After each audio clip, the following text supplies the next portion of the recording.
Okay, cool. So I just wanted to ask, I think because you're passionate about cultural apologetics, but specifically in the urban context, what do you think of Christian hip hop?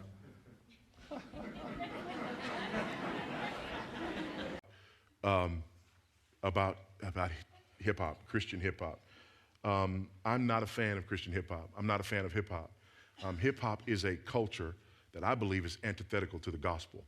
I grew up in South Central Los Angeles. I grew up with hip hop. I don't mean I grew up with it playing in my home. I didn't. I mean, I grew up where it grew up, and I grew up when it grew up. It comes out of gang culture, okay?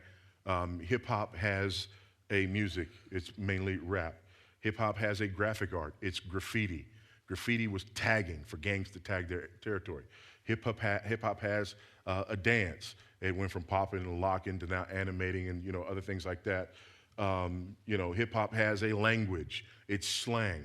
It's the bastardization of language. Hip hop has an ethos.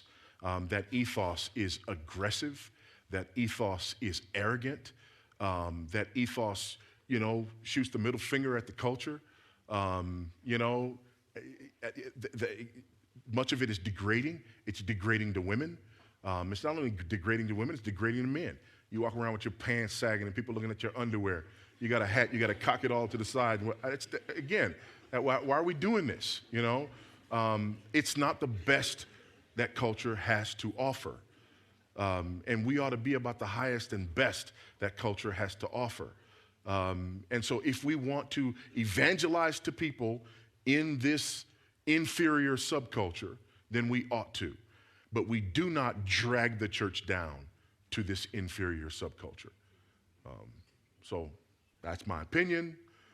Others will differ and disagree, but I'm not a white guy who's going to be labeled as a racist, so I'll just say what I feel.